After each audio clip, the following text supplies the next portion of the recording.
Everybody, Playtendoguy here, and welcome to my review of Monster Hunter Worlds. The Monster Hunter franchise is one that's been around for quite some time now. Originally starting life on the PS2, Monster Hunter was quite successful in Japan but never really saw much fanfare over here.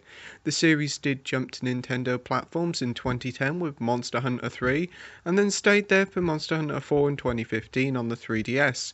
And while both games were big hits in Japan, again overseas sales didn't set the world alight. So now the series is ready to jump ship to current gen consoles with Monster Hunter World.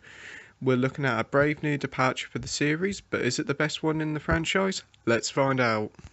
For those who have been fans of the franchise for quite some time, the first thing that really stands out with World is just how beautiful it all looks. The series has needed a new lick of paint for quite some time now, as the series has been running on the same engine for quite some time. World seriously blows every previous game out the water. The world you explore here is teeming with life, with plenty of wildlife and monsters populating the maps. World takes good advantage of the PS4 Pro with 4K textures, high dynamic range, as well as graphical options that prioritise frame rate or resolution. The game is certainly a great showcase of what the PS4 Pro can do. Anyway, back to the game now, and Capcom has decided to give the game a proper plot. The previous games in the series have had plots before, but nothing really as fully fleshed out as this. The story follows your user-generated character as he or she joins the Fifth Fleet, a group of expert hunters who are travelling to this new world to hunt this elder dragon. The story is a lot of fun and straightforward, with plenty of great-looking cutscenes and some rather likeable characters to make this the best story Monster Hunter has seen.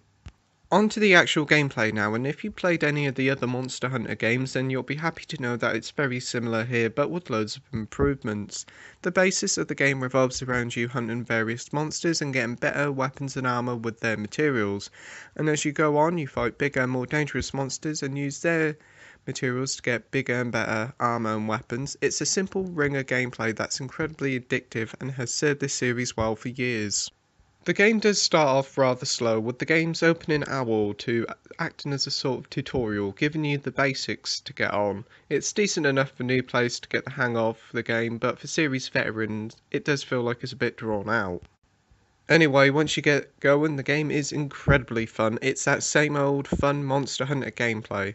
Part of the fun is how rewarding the game is, as the game can be quite difficult for some, and the rush of pride you get when you defeat a particular hard monster is one of the game's standing achievements. Taking down these big beasts are helped with the strong combat. Feeling very much like the Dark Souls series, you have to watch the monster and get to know all its moves and attacks, whilst also keeping an eye on your health and stamina. The combat is also strengthened by the huge amount of weapons at your disposal, varying from hammers, longswords to even a bowgun to name but a few.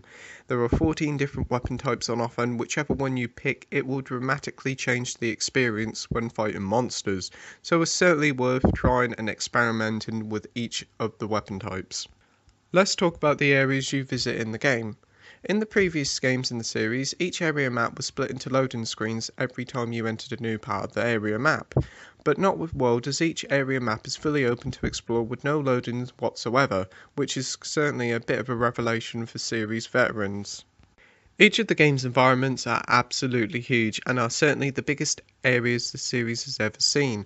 Areas like the Coral High Grounds, which landscapes look like an ocean floor with loads of coral all over the place, is seriously a thing of beauty and probably the most beautiful area in the series. There are other areas in the game, like the game's starting area, the Asian forests, the undead area of the Rotten Vale, to the volcanic wastelands of the Elder's Recess. There's honestly a lot of great areas to explore, and thankfully getting around these new areas has never been quicker thanks to the new grappling hook, which certainly saves a lot of climbing time. Other new additions in the game include the scout flies, which are little critters that highlight nearby items and monster tracks to help you locate the monster. They're helpful, but sometimes they don't really work, as a couple of times the scout flies led me on a wild goose chase, so I had to go back and retread my steps and try and find the monster again, which can be really annoying. We also have the slinger, which fires small projectiles at the monsters, and depending on the ammo you equip it with, it may even cause some environmental damage or even paralyze them.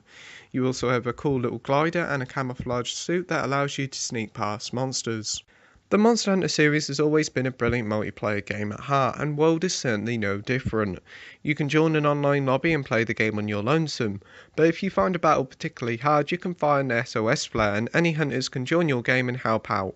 It's certainly a great get out jail card and can certainly turn the tide of battle in your favour.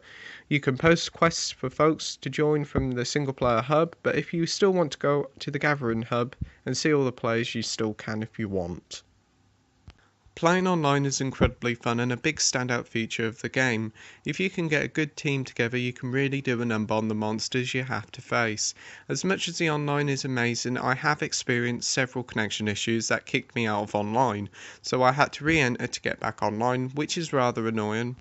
Content-wise, the game is absolutely jam-packed full of content. You have your single-player story that'll take you upwards of 25 plus hours to complete, and like all other Monster Hunter games, there's plenty of post-game content to complete, like regular timed quests to complete, as well as plenty of free content to come up in future updates, so you'll be coming back to Monster Hunter World for months to come.